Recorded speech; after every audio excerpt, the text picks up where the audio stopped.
할렐루야. 안녕하셨죠? 우종범 목사입니다. 신약 산책 강좌 두 번째 시간을 여러분과 함께 시작하도록 하겠습니다. 오늘은 교재 11쪽이고요. 신약 산책 두 번째 걸음 두 번째 시간입니다. 예수님의 생애기에 대해서 살펴볼 수 있도록 그렇게 하겠습니다. 예수님이 그리스도인지를 오늘 강의를 통해서 깨닫는 귀한 시간이 되시기를 간절히 소망합니다. 자, 교재 11쪽을 펴시고요. 함께 따라오시면 좋겠습니다. 자, 신약 산책 두 번째 걸음, 예수님의 생애기, 예수는 그리스도 과정을 시작하도록 하겠습니다. 거기 보시면 BC 4년에 태어나신 예수님은이라고 설명하고 있습니다. 여러분, 예수님을 중심으로 BC와 AD가 나뉘게 됩니다. 그런데 사실 예수님이 탄생이 BC AD의 기점인데 BC 3년 혹은 BC 4년에 예수님이 탄생하셨다라고 세계사적으로 이야기를 합니다. 왜 그런가 하면 제가 나중에 유인물을 카톡을 통해서 여러분들 나눠드리도록 하겠습니다만 간략하게 설명을 하면요. 6세기의 교황 요한 1세가 그 당시에 부활절을 미리 좀 계산하라고 수도사들에게 명령을 합니다. 그때 이름이 디오니시우스 엑시쿠스라는 수도사가 약 200년 정도의 부활절을 미리 계산을 합니다. 올해는 몇 월 며칠, 내년은 몇 월 며칠, 이런 작업을 하게 되는데요. 이제 200년 동안 부활절을 잘 지켰겠죠. 그런데 서기 731년에 영국의 수도사 베데라는 사람이 이것을 살펴보다 보니까 이 디오니시우스가 계산했던 과정 가운데요. AD 1년 그리고 BC 1년 사이에 0년을 집어넣어야 되는데 그 과정을 생략해 버린 것을 그제서야 발견을 합니다. 그러니까 한마디로 이야기하면 200년 동안 예수님의 부활절을 잘 지켜왔는데 그러다 보니까 200년 후에 서기 731년에 그 계산이 잘못되었다는 것을 알게 된 것이죠. 그래서 그 계산을 바르게 돌려놓으려고 하다 보니까 예수님의 탄생 시기가 BC 3년, 4년으로 되었다라는 것입니다. 한마디로 우리 인간의 실수가 낳은 아이러니한 그런 결과다라고 할 수 있고요. 어쩔 수 없이 이제 예수님의 탄생이 BC 3년, 4년으로 우리가 하자라고 인간적인 그런 약속을 하게 되는 것이죠. 물론 3년인가 4년인가 0년인가 이게 중요한 게 아니라 예수님의 탄생이 중요한 것입니다. 그것을 생각하시고 함께 따라오시길 바랍니다. 자, 11쪽 위에 BC 4년에 태어나신 예수님은 30세가 되던 해, 그러다 보니까 AD 27년이 바로 공생애를 시작하는 첫째 해가 됩니다. 예수님이 6개월보다 먼저 출생하신 세례 요한에게 요단강가에서 세례를 받으십니다. 그리고 여리고 앞 유대 광야에서 40일을 금식하게 됩니다. 그런데 금식하시면서 함께 받은 것이 사단의 시험을 받게 되는 것이죠. 금식은 거룩함입니다. 근데 사단의 시험도 같이 온다는 것이죠. 우리 삶도 마찬가지입니다. 금식과 시험, 거룩과 세상적인 것들은 함께 온다는 것을 여러분들 아시기를 바랍니다. 그리고 세례 요한에게 요단강가에서 세례를 받으신 그 날을 기점으로 우리는 주현절이라고 이야기를 합니다. 그래서 우리 주보에 보면 주연절 후 첫 번째 주일, 두 번째 주일 뭐 이런 표현을 하는데요. 예수님이 요단강가의 세례 요한에게 세례를 받으시고 공생애를 시작했기 때문에 그때를 주현절이다라고 이야기를 하게 된다는 것입니다. 그리고 본격적인 공생애 사역을 시작하는데 공생애 사역의 시작은 6월절에서 시작해서 6월절에서 끝이 나게 됩니다. 그러니까 첫 해 6월절에서 두 번째 6월절까지가 예수님의 1년 사역, 두 번째 6월절에서 세 번째 6월절 사이가 예수님의 2년차 사역이고요. 세 번째 6월절에서 네 번째 6월절까지가 공생의 3년차가 되게 되는 것이죠. 그리고 네 번째 6월절을 마치시자마자 십자가에 달려서 돌아가십니다. 그리고 3일로 부활하시고 다시 제자들에게 나타나시죠. 그리고 나서 이제 40일 이후에 승천하게 되는 그런 삶을 오늘 살펴보도록 하겠습니다. 그래서 예수님의 공생의 1년차, 2년차, 3년차 이렇게 나누어서 예수님의 생애를 살펴보도록 하겠습니다. 자, 첫 번째입니다. 예수님의 공생의 1년. 예수님의 공생의 1년 동안을 한마디로 요약을 하면 예수님이 그리스도이다라는 것을 드러내는 한 해였다라고 설명할 수 있습니다. 그러니까 예수님의 공생의 첫째 사역은 요한 복음에 나온 가나 혼인잔치가 바로 시작이라고 할 수 있습니다. 요한복음 2장에 보면 가나 혼인잔치에서 물을 포도주로 바꾸는 그런 기적 사건이 나오게 되는 것이죠. 근데 주님께서 요한복음 2장을 살펴보면 아직 주님의 때가 이르지 아니하였다라는 표현을 하십니다. 그래서 요한복음 2장의 기적 사건은 가나의 혼인 기적 사건은 예수님의 준비 사건이다, 준비 기간이다라고 할 수 있다는 것이죠. 그런데 여기서 우리가 한 가지 질문을 좀 드리려고 합니다. 언제 이 물이 포도주가 되었나? 이것을 한번 고민해 보자는 것이죠. 여러분, 예수님이 물을 포도주로 만드셨는데 그 시점이 언제인가라는 그런 엉뚱한 그런 질문을 제가 드리는 것입니다. 한마디로 이야기하면 언제 우리가 그 믿음을 통해서 기적이 일어나는가, 그것을 이야기하는 것이죠. 요한복음 2장 5절에 보면 그의 어머니가 하인들에게 이르되 무슨 말씀을 하시든지 그대로 하라라고 표현을 합니다. 그리고 2장 7절에 보면 예수님이 명령하시죠. 첫 번째, 물을 채우라라고 하십니다. 그 하인들이 물을 채우는 그런 과정을 순종합니다. 그때 물을 채웠을 때 포도주가 되었을까? 그리고 두 번째는 2장 8절에 갖다 주라라고 이야기합니다. 갖다 주는 그 과정 가운데 포도주가 되었을까? 그리고 2장 8절 말미에 보면 갖다 주었던, 이 말은 갖다 주어서 손님들에게 부어 주었던이라는 표현입니다. 과연 언제였을까? 많은 신학자들이 이야기하기를 하인들이 순종해서 가져다가 부었을 그 순간에 이 포도주가 되었을 것이다 라고 설명을 합니다. 물을 채운 순간이 아니고요. 그러니까 하인들이 물을 채웠는데 아직도 물이었다는 것이죠. 그리고 이것을 가져다 주는 과정 중에도 물이었다는 것이죠. 근데 그것을 믿음으로 믿고 따랐더니 그 순간에 포도주가 되었다라는 것입니다. 여러분, 믿음은 그런 것입니다. 순종하고 지금은 물이지만 포도주가 되었을 것을 믿는 것이죠. 그래서 히브리서 11장 1절에 믿음은 바라는 것들의 실상이다. 아직 이루어지진 않았지만 그 이루어진 것을 믿고 확신하는 것이 믿음임을 여러분들 고백하는 시간이 되시길 바랍니다. 어찌되었건 요한복음 2장에서 가나 혼인잔치가 기적의 시작입니다. 근데 주님은 아직 준비기간이다 라고 말씀하시고요. 그의 4월, 6월절을 지키기 위해서 예루살렘에 내려가셔서 성전이 더러워진 것을 봅니다. 그래서 분노하시죠. 그리고 성전을 청결하심으로써 본격적인 공생의 사건, 공생애의 시작이 된다는 것입니다. 이 성전 청결 사건, 성전을 거룩하게 하신 것이 비로소 공생의 시작이다라고 이해를 하시면 되겠습니다. 그러니까 가나 혼인 잔치는 준비 기간이다. 아직 때가 이르지 아니하였다라는 것이고 성전을 거룩하게 하시고 깨끗하게 하신 것이 바로 예수님 공생의 시작입니다. 나중에 3년차 사역을 살펴보겠지만 예수님 공생의 사역의 마지막도요. 성전 청결로 끝나게 됩니다. 결론부터 이야기 드리면 예수님의 공생의 시작은 성전 청결이요. 마지막도 성전 청결이었다. 그러니까 우리 삶도 마찬가지죠. 하나님의 성전, 하나님의 영광을 거룩하게 하는 것이 우리 삶의 시작이요. 생애를 살다가 우리의 삶의 마지막 또한 성전을 거룩하게 하여 하나님의 영광을 나타내는 것임을 믿으시기를 간절히 소망합니다. 자, 그 이후에 8개월 동안 예루살렘에 머무십니다. 그리고 4개월은 갈릴리 지역에 머무시게 되는 것이죠. 예루살렘에 8개월 동안 머무르시면서 많은 기적을 행하십니다. 가난한 자들, 대중들에게 존경을 받습니다. 근데 바리새인들과 서기관들에게는 오히려 미움을 받게 되고 제거의 대상이 되고 말죠. 그 이후로 계속되는 유대교 지도자들과의 갈등이 있었습니다. 그 갈등을 피해서 이제 예루살렘을 떠나게 되고요. 4개월 동안 갈릴리로 가시려고 한다는 것이죠. 그리고 갈릴리로 가시다 보면 여러분 우리 지도를 살펴보았지만 잘 보이실까요?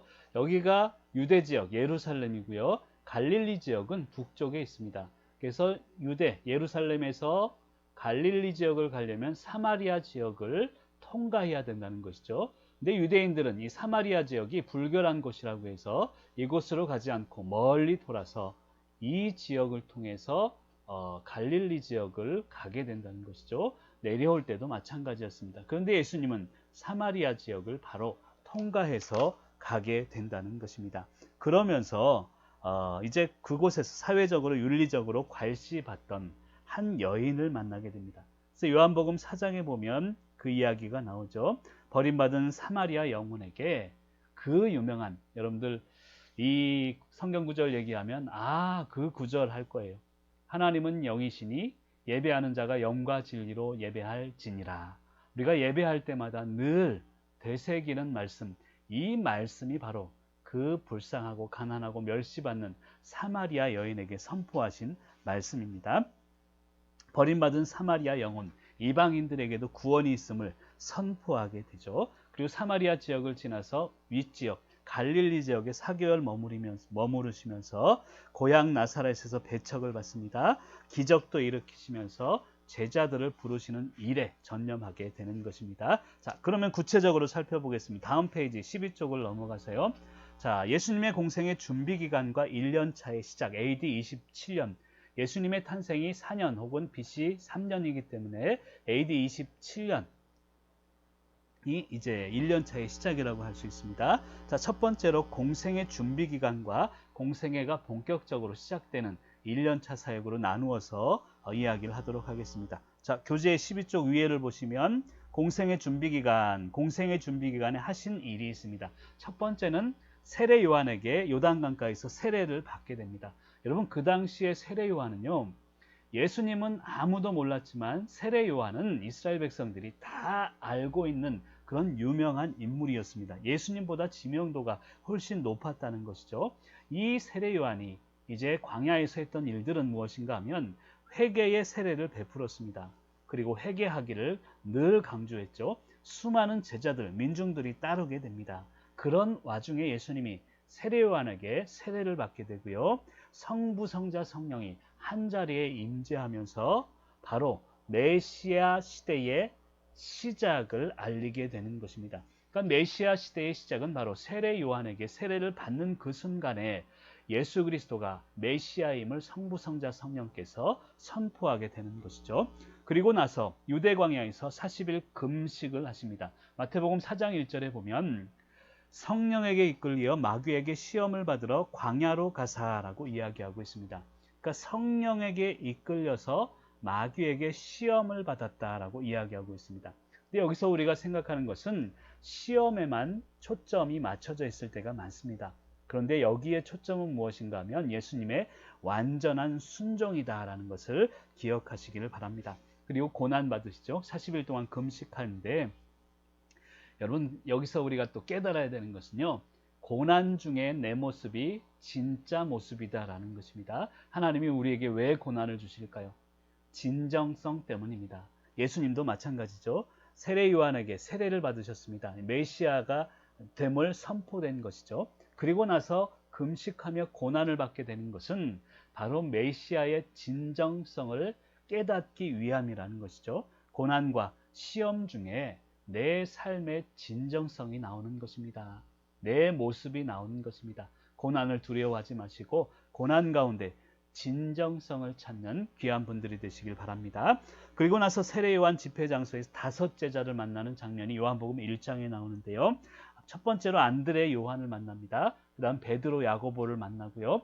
요한복음 1장 43절에 보면 빌립에게 나를 따르라 라고 선포하십니다. 이게 최초의 공식적인 제자를 부르신 일이다라고 할 수 있겠습니다. 그리고 나서 요한복음 2장에서 아까 제가 말씀드렸던 가나 혼인잔치에 물을 포도주로 만드는 그런 기적 사건이 일어나게 되고요. 그 다음에 가버나움으로 내려가십니다.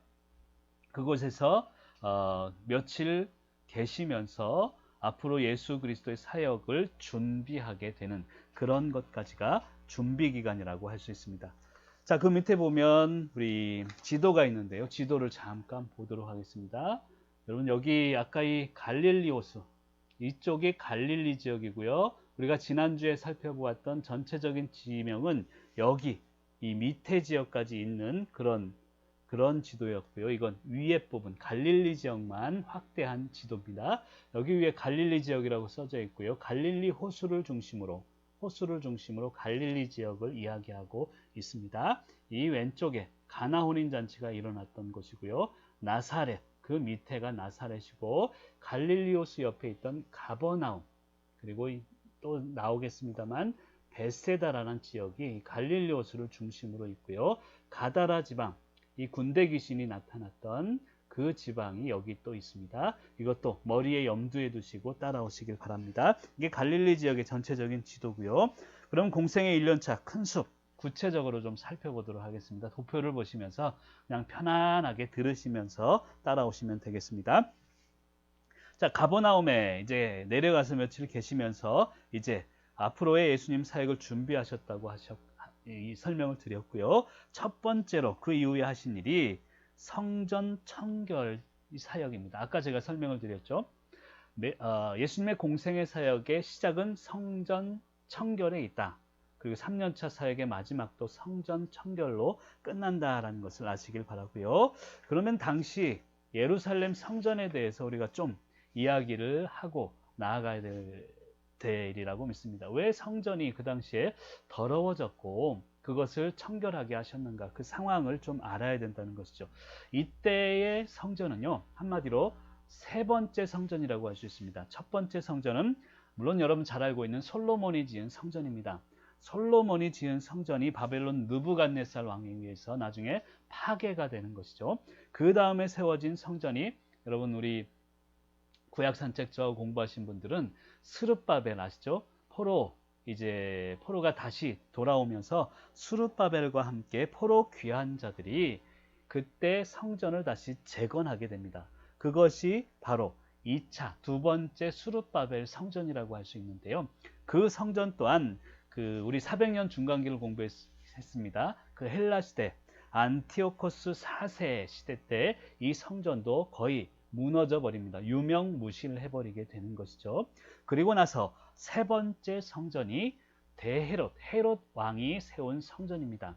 이 성전은 그 당시에 스룹바벨 성전, 두 번째 성전이 거의 유명무실해지다 보니까 이 헤롯 왕이 유대인들의 환심을 사기 위해서 성전을 재건축을 하게 됩니다. 그리고 나서 AD 63년에 완성이 되게 되는 것이죠. 그러니까 AD 63년이니까 예수님 돌아가시고 나서 이 30년 후에 건축이 완성이 됐다는 것이죠. 그러니까 이 예수님 시대의 성전은요, 완성된 성전은 아닙니다. 세 번째 성전으로서 지어져 가고 있는 성전 중에 이 사건이 일어났다는 것이죠. 그래서 그 당시에 로마 양식을 따르게 되었고요. 우리 13쪽에 보면 이 성전에 대해서 좀 설명을 드릴 그런 그림이 있습니다. 이것을 보시면 예루살렘 성전은 이 안에 있는 이것이 성전이고요. 성벽이 있습니다. 이쪽에 있는 것은 성벽이고 성벽으로 들어가는 양문, 금문이 있었고요. 그리고 이 위에 보면 안토니오 요새라는 곳이 있는데 이곳은 로마 군인들이 머무는 그런 요새라고 할 수 있습니다. 로마 군인들이 그 당시에 이스라엘 백성들을 다스리기 위해서 이곳에 머물렀다는 것이죠. 성전과 성벽으로 나눌 수가 있고요. 여기 보면 이방인의 뜰이 있습니다. 이 이방인의 뜰은 무엇인가 하면 그 당시에 성전에는 남자들만 들어갈 수 있었습니다. 그러니까 남자 성인들만 들어갈 수 있었고요. 여자들과 어린아이들, 이방인들은 이 성전에 들어갈 수가 없었습니다. 성벽을 지나서 성전으로 들어가려면 유대인 성인들만 들어갈 수 있었고요. 그래서 이곳에는 이방인과 여성과 아이들이 머무는 곳이 바로 이 이방인 뜰이라는 곳입니다.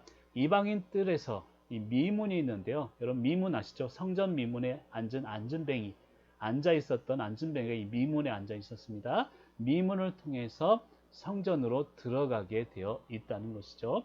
이게 전체적인 그런 성전과 성벽의 모습이라고 할 수 있습니다. 이것도 여러분들 아시길 바랍니다. 어찌되었건 이때 이러한 성전이 있었는데 아까 제가 성전의 세 번째 성전이라고 말씀을 드렸죠. 그러다 보니까 이 건축하는 과정 가운데 여러 가지 비리와 욕심들이 오게 된다는 것이죠. 우리 1년에 3번 6월절, 맥추절, 초막절에는 유대인들은 예루살렘 성전에 이 성전으로 갔어야 합니다. 반드시 가야 되는데 그때에는 예루살렘 성전에서 이제 제사를 지내기 위해서 가는 것이죠. 그러다 보니까 제물이 필요합니다. 재물을 어느 곳에서 팔았냐 하면 이 이방인의 뜰에서 양을 팔고 비둘기도 팔고 자기들의 이익을 취했다는 것이죠. 그러면 먼 곳에서 어떤 사람들은 정성스럽게 내가 기른 그런 양으로 제사를 드려야지 먼 곳에서 같이 왔단 말이죠. 얼마나 정성입니까? 근데 그곳에 있는 제사장들이 이야기하기를 그것은 흠이 있는 재물이다. 여기서 파는 것만 재물로 드릴 수 있다라고 해서 그곳에서 장사를 시작했다는 것입니다. 그리고 디아스포라 유대인들 또한 이제 예루살렘 성전으로 옵니다. 세계적으로 흩어져 있는 유대인들이 오죠. 근데 그들이 올 때 그들 나라의 돈을 가지고 옵니다. 그리고 그곳에서 아까 이야기했던 이방인의 뜰에서 환전을 하게 됩니다. 환전. 그런데 그 환전할 때 그들이 환전하면서 또 이익을 취하게 되는 것이죠. 이런 환장하겠나가 아니라 이런 환전하겠네.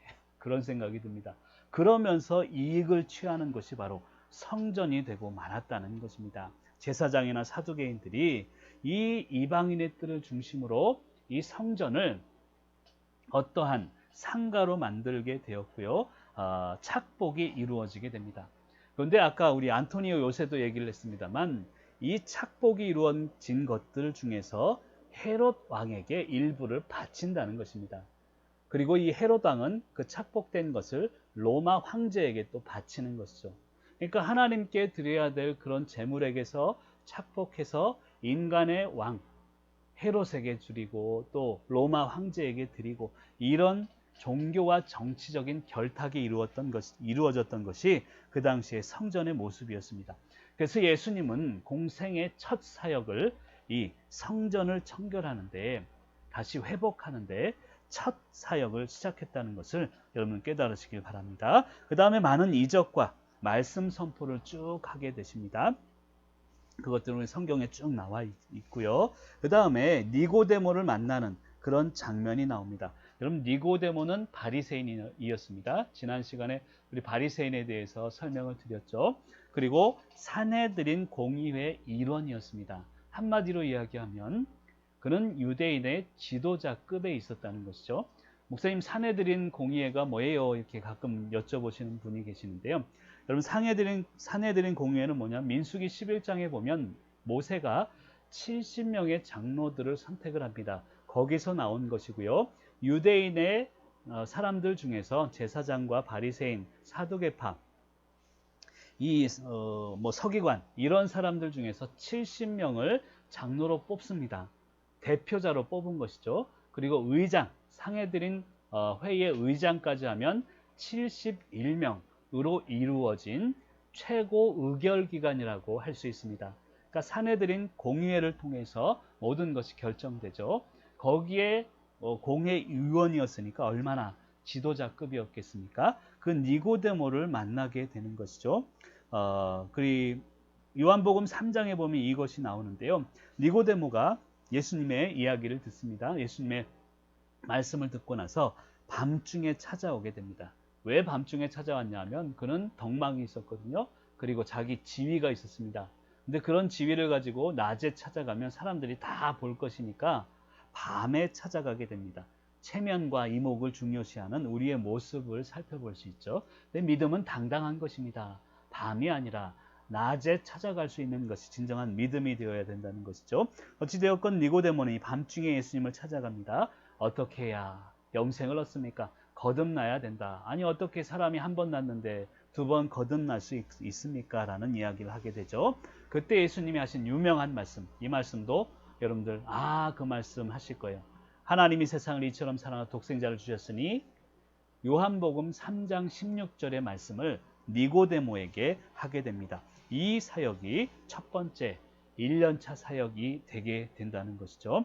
그리고 나서 이제 마태복음 4장 12절에 보면 요한이 잡혔음을 들으시고 갈릴리로 물러가셨다라는 표현이 나옵니다. 그러니까 이제 요한이 잡힘을 듣고 나서 예루살렘에서 8개월의 그런 사역을 하신 이후에 갈릴리로 떠나가게 된다는 것이죠. 아까 얘기했죠. 예루살렘은 밑쪽이고 갈릴리는 위쪽에 있습니다. 예루살렘 밑쪽, 갈릴리 위쪽이니까 가다 보니까 사마리아 지역을 지나야 되겠죠. 그러면서 사마리아 여인을 만나게 되는데 그게 요한복음 4장에 나옵니다. 요한복음 4장 4절에 보면 사마리아를 통과하여야 하겠는지라. 여러분 유대인들은 사마리아를 통과하지 않았습니다. 돌아서 갔죠. 우린 믿음은 돌아서 가는 게 아닙니다. 통과해서 가는 것입니다. 직면해서 가는 것이 믿음임을 여러분 깨달으시길 바랍니다. 근데 그곳에서 사마리아 여인을 만나게 됩니다. 육시라는 것은요, 더하기 플러스 6을 하면 됩니다. 12시를 이야기합니다. 정오 시간에 이 여인이 우물가에 물을 뜨러 나오는 것이죠. 여러분 12시라면 가장 뜨거운 시간입니다. 그것도 마찬가지로 니고데모가 밤중에 온 것처럼 사람을 피할 수 있는 시간입니다. 이 여인이 12시에 남들 아무도 없는 때에 물을 뜨러 갔다는 것이죠. 그것이 의미하는 바는 부끄러움이 있었다는 것입니다. 예수님이 알아차리죠. 남편을 데려오라 할 때 남편이 없습니다.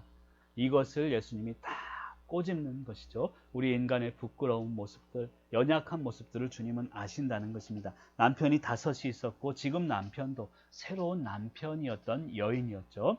사마리아인이었고 여인이었습니다. 이 두 가지 편견을 극복하기 위한 그런 선포임을 알 수 있습니다. 아까 설명을 드렸지만 요한복음 4장 24절 하나님은 영이시니 예배하는 자가 영과 진리로 예배할지니라. 이 말씀을 이 사마리아 여인에게 했다는 것이죠. 여기 깊이 있는 신학적인 의미가 있습니다. 예배자의 모습은요, 아무것도 없고 가난하고 멸시, 부끄럽지만 하나님은 영이시니 예배하는 자가 영과 진리로 예배를 드릴 때 그 예배를 받으신다는 것입니다. 제 강의를 들으신 여러분들 예배 드리러 갈 때 이 여인의 마음으로 예배 드리시기 바랍니다. 하나님, 나는 죄인입니다. 아무것도 아닙니다. 부끄러운 존재입니다. 하지만 하나님 앞에 나왔으니 영과 진리로 예배 드립니다. 이 말씀으로 여러분들 승리하시기를 바랍니다. 그리고 사마리아를 지나서 이제 갈릴리 지역으로 가게 됩니다. 그리고 왕의 신하를 고치는 일이 나오게 됩니다. 여러분 그것이 가나에서 일어나는 일인데요. 요한복음 2장에 가나의 혼인잔치, 그게 첫 번째 기적인데 이 두 번째 기적을 왕의 신하를 고치는 장면이라고 이야기를 합니다. 그러니까 첫 번째 기적은요, 물을 포도주로 만들었는데 그 물을 포도주로 만드는 의미가 있는데 바로 예수 그리스도가 창조주이십니다를 나타내는 것이 가나의 혼인잔치의 기적입니다. 그리고 두 번째 기적, 이 왕의 신하 생명을 살리는 것, 왕의 신하의 아들을 살리는 것이죠. 이것은 생명을 살리는 것입니다. 생명을 살리는 일이라는 것은 예수 그리스도가 구세주이심을 나타내는 기적임을 알 수 있습니다.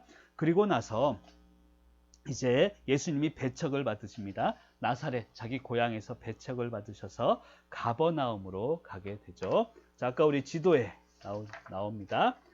가나 혼인잔치가 있었고요. 가나에서 다시 왕의 신하 아들 고치면서 이제 가버나움으로 가게 됩니다. 그리고 나서 이곳에서 배척을 받게 되죠. 이 나사렛과 가버나움, 나사렛에서도 배척을 받게 되는 것입니다. 그리고 나서 가버나움으로 가게 됩니다.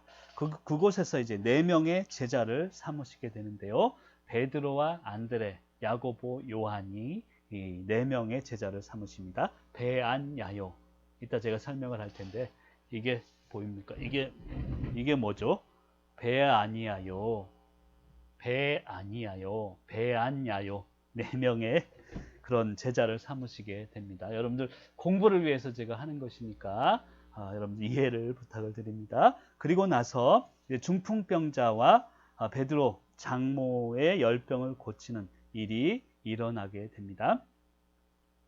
그리고 세리 마태를 부르시는 그런 장면까지가 이 4개월 갈릴리 가버나움에서 일어난 일입니다. 그러니까 예루살렘에서 8개월과 갈릴리 지역 가버나움에서 4개월을 지내면서 공생의 1년차의 역할을 감당했다라는 것입니다.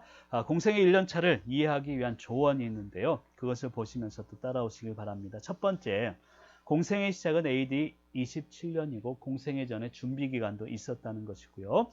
두 번째, 공생의 시작과 마무리는 6월절을 기점으로 본다는 것을 아시고, 첫 번째 1년차 사역은요, 유월절을 지키시기 위해서 예루살렘에 내려가셨습니다. 유월절을 지키려면 유대인들은 다 내려가야 됐거든요.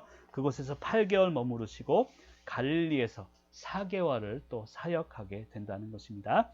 그리고 예수님이 네 번째로 제자를 부르신 사건은 예수님이 세례를 받으신 후 요단강 근처에 세례 요한 집회시, 그리고 두 번째는 4명의 제자를 배안야요. 이것이 뭐야요? 배아니야요. 배안야요. 4명을 불렀던 일들이다라고 이해할 수 있습니다. 이것이 예수님의 1년차 사역이고요. 13쪽으로 넘어가겠습니다. 예루살렘 성전의 모습은 아까 제가 설명을 드렸습니다. 다시 한번 여러분 봐주시길 바라고요. 자, 큰 2번. 그럼 예수님의 공생의 2년차 사역을 좀 살펴보겠습니다. 여러분 1년차 사역은 예수님이 그리스도다라는 것을 선포하기 위한 사역입니다. 예수가 그리스도임을 나타내기 위해서 이적도 필요했고요. 성전도 청결했고요. 모든 사역이 거기에 초점이 맞춰져 있었습니다. 근데 공생의 2년차 사역의 초점은 치료하시고 위로하시는 그리스도다라고 할 수 있습니다. 한마디로 갈릴리 민중, 갈릴리 지역, 이제는 아시죠? 윗지역에 있는 못 살고 가난한 사람들입니다. 그 갈릴리 민중을 위한 순회 사역이다라고 할 수 있습니다. 그래서 13쪽 밑에 지역을 제가 하고 있습니다. 교재를 보시면서 자, 가버나움과 갈릴리 지역을 순회하셨다라고 표현하는데요. 그럼 가버나움을 좀 살펴보겠습니다. 가버나움은 갈릴리 호수 바로 옆에 있습니다. 그러다 보니까 교통의 중심지였습니다. 이 갈릴리 호수는요, 아름다운 경치가 있었다고 해요. 저는 아직 이스라엘 성지순례를 못 가봤습니다만 좀 한번 보내주시기 바랍니다. 한번 가보면 얼마나 아름다운가를 볼 수 있을 텐데, 이 갈릴리 호수 지역 아름다운 경치가 있는데 이곳이 하프처럼 생겼다고 그래요. 하프. 그래서 히브리어로는 키노르라고 하고요. 키노르에서 나온 것이 게네사렛 호수다라고도 표현합니다. 그러니까 갈릴리 호수는 게네사렛 호수다라고 할 수 있고요. 그 게네사렛 호수 옆에 가버나움이 교통의 요충지였다라는 것을 알 수 있습니다. 이 갈릴리 지역, 어쨌든 가버나움을 중심으로 갈릴리 지역을 순회하시면서 기적과 이적을 나타내셨고, 기적을 보내주신 이유, 이적을 보여주신 이유는 예수님이 신이다, 완전한 신이다, 이것을 나타내기 위함입니다. 근데 우리는 신앙생활하면서 기적에만 초점을 맞춰서는 안 됩니다. 야, 예수님이 진짜 신이시구나, 이것에 초점을 두시기를 바랍니다. 자, 그리고 공간복음을 읽다 보면 갈릴리 중심이다라고 설명을 드렸죠. 요한복음은 예루살렘 중심이고, 물론 갈릴리 지역도 나옵니다만 요한복음은 예루살렘 중심이었고 공간복음은 갈릴리 중심이었다. 왜냐하면 갈릴리는요, 유대인도 있었고 베니게인, 수리아인, 아라비아인, 여러 민족, 이방인 민족들이 섞여 있는 지역이었기 때문입니다. 이것이 의미하는 바는 우리 복음의 능력은 이방인에게도 계속 전해져야 된다는 것이죠. 갈등이 많은 지역에서 예수님이 공생의 2년차 사역을 시작하고 있습니다. 역시 예루살렘에서 유월절을 지킴으로 공생의 2년차도 시작이 되고요. 제자들과 함께 유월절 지키기 위해서 예루살렘으로 가십니다. 유월절이 되시고 나서 예수님은 사마리아를 거쳐서 예루살렘으로 또 내려가게 되는 것이죠. 그러니까 교재는 올라가신다라는 표현을 했는데요. 지역적으로 보면 예루살렘은 내려가는 것이고, 또 이 예루살렘이 1000m 높이에 있었거든요. 그래서 예루살렘은 올라갔다라는 표현을 하는 것입니다. 예루살렘이 밑쪽에 있는데 내려가셨다 표현해야죠, 이렇게 하시는 분이 계셔서 제가 설명을 드립니다. 우리도 뭐 서울을 지역으로 서울에 올라간다라는 표현을 하잖아요. 그런 것과 동일한 것입니다. 자, 다음 페이지를 넘겨서 작은 1번 예수님의 공생의 2년차 큰 숲을 살펴보도록 하겠습니다. 자, 예수님의 공생의 1년차의 첫 번째 사역은 뭐냐면 베데스다 연못에서 38년 된 병자를 고치시는 그런 사건이 일어납니다. 그러니까 2년차 첫 사역은 요한복음 5장의 베데스다 연못에 이 병자를 고치시는 그 일이 나오는데, 이 베데스다 연못에 병자 고치는 일이 중요한 이유는요, 거기서 첫 번째 안식일을 범하게 됩니다. 율법적인 그런 율법을 깨뜨렸다는 것이죠. 두 번째는 하나님을 아버지라고 이야기합니다. 요한복음 5장 17절에 보면 내 아버지께서 이제까지 일하시니 나도 일한다, 안식일이지만 일한다. 이 이야기를 하거든요. 거기서 두 번째로 하나님이 아버지다라는 이야기를 하면서 이 율법주의자들에게 신성모독죄로 미움을 받기 시작한다는 것이죠. 그러니까 안식일을 범합니다. 하나님이 내 아버지입니다. 신성모독죄를 그들의 눈으로 볼 때는 범하게 된다는 것이죠. 그리고 나서 예루살렘에 머무르지 아니하시고 그들이 그런 눈을 피해서 갈릴리로 가게 된다는 것입니다. 자, 그 밑에 지도를 좀 보시면서 잠깐 설명을 드리면요. 그 밑에 지도에 보시면 자, 잘 보이실까 모르겠네요. 아까 제가 얘기했던 예루살렘 성전이 여기 있습니다. 예루살렘 성전이요. 예루살렘 성전이 여기 있고 베데스다 연못. 아까 제가 말씀드린 베데스다 연못은 성전 밖에 위쪽에 있습니다. 이 베데스다 연못에서 예수님이 이제 기적을 일으켰다는 것이죠. 제가 화질이 안 좋아서 좀 죄송한데요. 그 노트북에 있는 그 달려있는 웹캠으로 찍어서 화질이 좀 안 좋음을 여러분들 이해하시길 바랍니다. 화질 좋은 것으로 좀 준비를 빨리 해서 여러분들이 좋은 강의를 들려드릴 수 있길 바랍니다. 어찌되었건 이 베데스다 연못이고 예루살렘 성전이 있고요. 그 밑에 보면 실로암 못이 또 있습니다. 실로암 못. 그리고 예루살렘 성전에서 이쪽 보면 겟세만에 기도했던 곳이 있고요. 이쪽으로 또 보면 골고다 언덕. 이곳은 바로 예수님이 십자가에 달리신 곳입니다. 예루살렘 성전으로 베데스다 연못도 있고 실로암 연못도 있고 겟세만에 그 골고다 언덕 이 위치도 좀 보시면 많이 도움이 되리라고 생각이 듭니다. 그것을 밑에다 제가 예루살렘 성의 전체적인 모습을 이야기를 했고요. 그 중에 38년 된 병자를 고쳤다라는 얘기까지 했습니다. 그래서 이제 갈릴리로 가게 되시는데 갈릴리로 가는 도중에 안식일 논쟁이 일어나게 됩니다. 이 안식일 논쟁은 왜 그런가 하면 밀리 이삭을 잘라서 갈릴리로 가다가 그것을 비비고 껍질을 벗겨서 먹게 되거든요. 근데 이것 자체가 안식일에 해서는 안 됩니다. 안식일을 벤데 그 밀 이삭을 베는 것 자체가 금지된 거였고요. 그 다음에 잘라서 비비는 것도 금지되어 있고 이것을 껍질 벗기는 것 다 안식일에 금지되어 있는 것이었는데 이 예수님과 제자들이 이제 갈릴리로 가시면서 이것들을 이제 범하게 되었다는 것이죠. 그래서 안식일 논쟁이 일어나게 됩니다. 그래서 마태복음 12장에서 보면 이 호통을 치시죠. 인자가 안식일의 주인이다 라는 것을 이야기합니다. 이 말의 의미는 안식일의 주인은 오직 예수 그리스도 그분임을 깨달아야 된다는 것이죠. 율법주의도 아니고 형식주의도 아니다. 이것에서 우리가 벗어나야 된다는 것이죠. 믿음은 그것입니다. 형식이나 율법에서 벗어나야 합니다. 자유함에 있다는 것이죠. 그리고 나서 손 마른 자까지 고치십니다. 그러니까 안식일에 치유까지 하셨으니 안식일 논쟁이 더 일어나게 된다는 것이죠. 그리고 나서 주님은 그곳을 떠나십니다. 그럼 저는 여기서 그런 걸 깨달아요. 가치 없는 곳은 떠나자라는 생각을 합니다. 가치가 있는 곳에 머무르고 가치가 없는 곳은 떠납시다. 여러분 이것이 신앙임을 저는 그렇게 믿고 있습니다. 재미가 아닌 의미를 찾아 떠납시다. 한번 따라 할까요? 재미가 아닌 의미를 찾아 떠납시다. 그게 우리 신앙의 삶임을 믿으시길 바랍니다. 주님도 의미를 찾아 가치를 찾아서 떠납니다. 그리고 나서 12제자를 이제 확정하게 되는 장면이 나옵니다. 구약에는 12지파로 나오지만 신약에는 12제자 이 10이라는 숫자에 굉장히 의미를 두고 있고 하나에서 12로 그리고 온 인류로 향해서 나아가게 되죠. 여기서 우리 12제자 이름은 좀 알았으면 좋겠습니다. 여러분들 신앙생활 몇십 년 해도 12제자가 누군지 이제 모르시는 분들이 있는데 오늘 확실하게 외우시길 바랍니다. 자, 여기를 보시고 자, 잘 보이시나 모르겠네요. 잘 보이죠? 거기 보면 베안야요, 베드로, 안드레, 야고보, 요한, 빌바, 도마 그리고 야유, 시우 이렇게 이야기를 했는데요. 자, 이게 12명의 제자라는 거예요. 그것을 이렇게 좀 외우자는 거예요. 배아니야요. 아까 했죠. 이것이 배아니야요. 배 아니야. 여러분 배를 치면서 배 아니야요. 그러니까 배가 고프니까 이제 도마가 필요했어요. 빌려봐.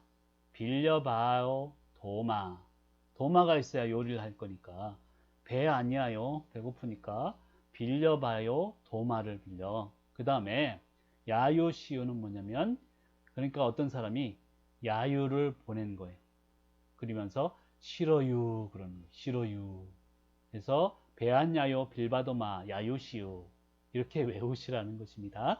유치하긴 하지만 외울 때는 도움이 될 겁니다. 근데 여기 빨간 색과 파란색이 있어요. 그러니까 동명이인이 있었다는 거예요. 야고보, 유다가 있는데요. 첫 번째 야고보는 세베대 아들 야고보입니다. 두 번째 야고보는 알페오의 아들 야고보고요. 자, 유다가 있습니다. 첫 번째 유다는 야고보 동생 유다입니다. 그리고 두 번째 유다는 가론 유다입니다.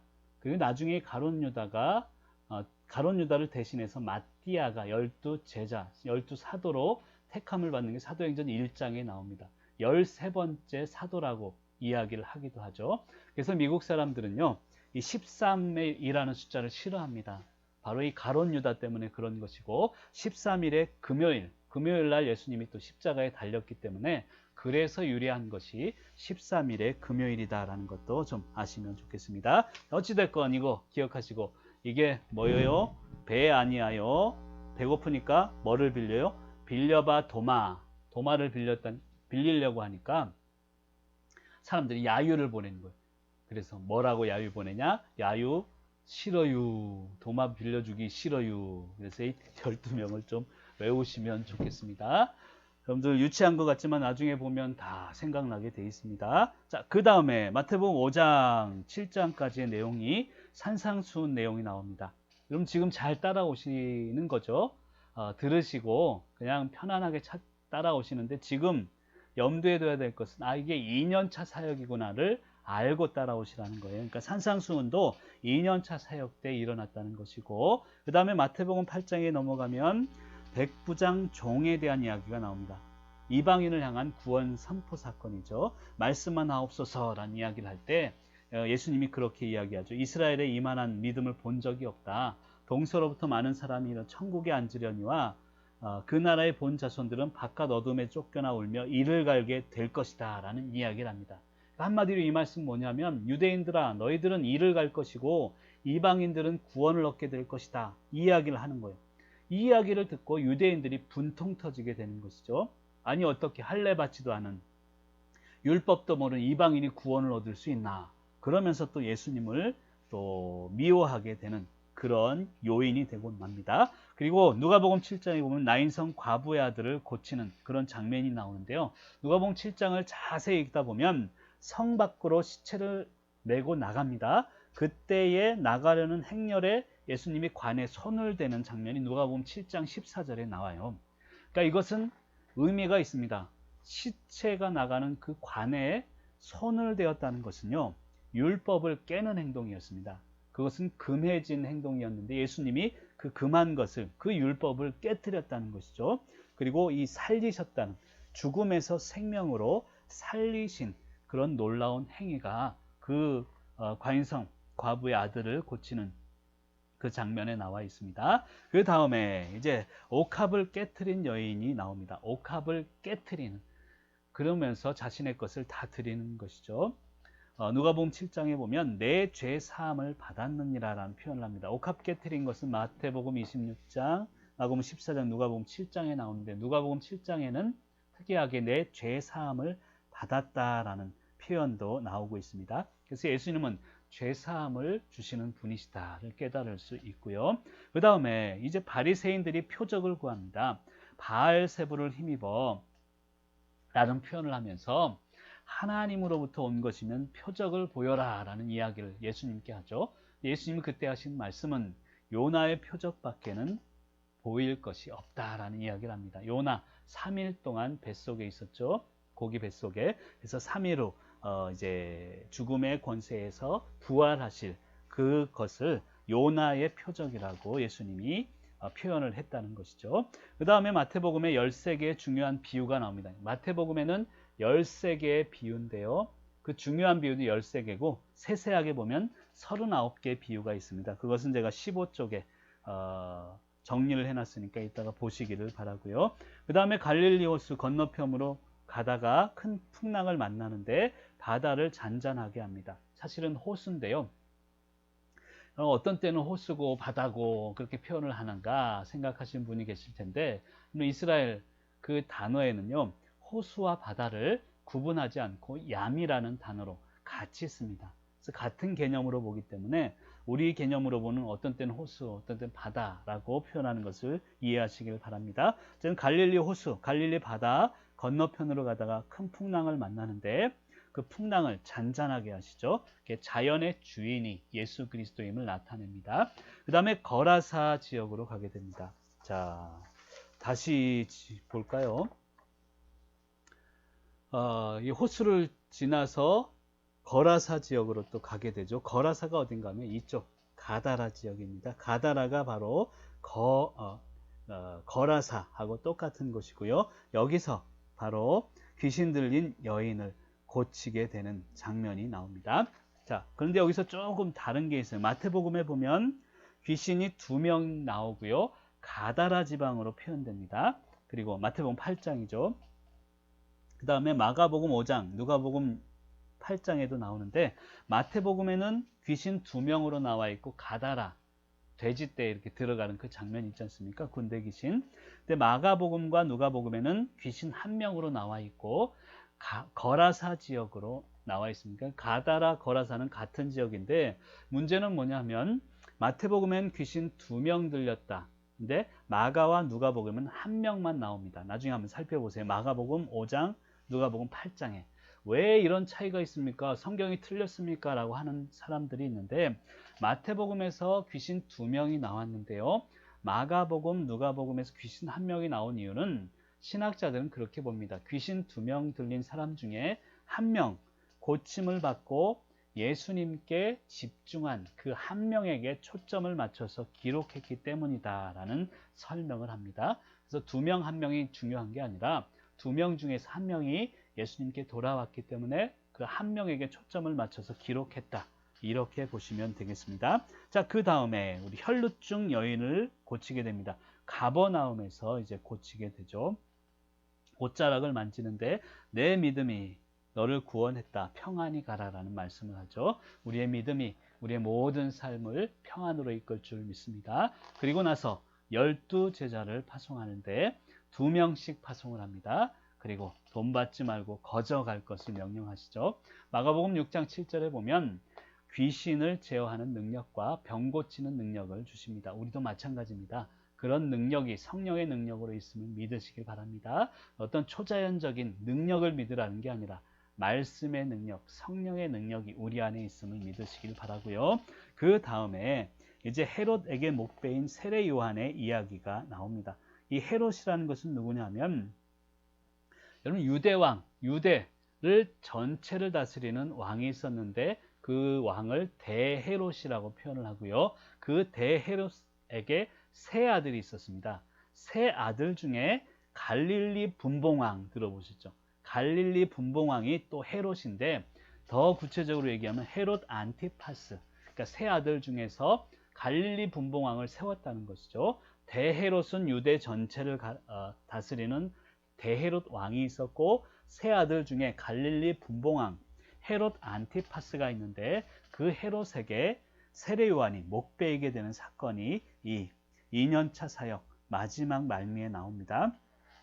세례 요한이 그 헤롯 안티파스에게 이제 비난을 하게 됩니다. 바로 동생의 아내 헤로디아와 결혼한 것이 이제 잘못된 것이라고 자꾸 얘기를 하게 됩니다. 그래서 살로메, 그 헤로디아의 딸 살로메가 춤을 출 때에 이제 그 헤로디아 그 여인이 꾀를 내게 되는 것이죠. 살로메가 춤을 춰서 좋아하게 되면 소원을 얘기할 때 이 세례 요한의 목을 주십시오라는 이야기를 하고 그 다음에 세례 요한이 목베임을 당하게 되는 장면까지가 이 두 번째 2년차 사역의 마지막이라고 할 수 있습니다. 자, 그 밑에 보면 2년차 사역의 특징이 있는데 예루살렘의 유월절을 지키기 위해서 내려가셨죠. 공생의 시작은 유월절이니까. 그런데 얼마 동안 머물렀는지의 기록이 없습니다. 그리고 두 번째, 2년차 사역은 민중을 위한 갈릴리 순회 사역이었다라는 것이고요. 세 번째는 기적과 이적을 통해서 예수님이 바로 신성, 완전한 신의 성격을 가진, 신성을 가지신 분임을 보여주셨다는 것이고요. 네 번째는 산상수훈을 이때 주셨고 12제자를 확정하셔서 하나님 나라 백성에 규범을 주셨다까지 여러분들 아시면 되겠습니다. 그럼 잠깐 쉬고요. 15쪽부터 다시 하도록 하겠습니다. 이따 뵙겠습니다.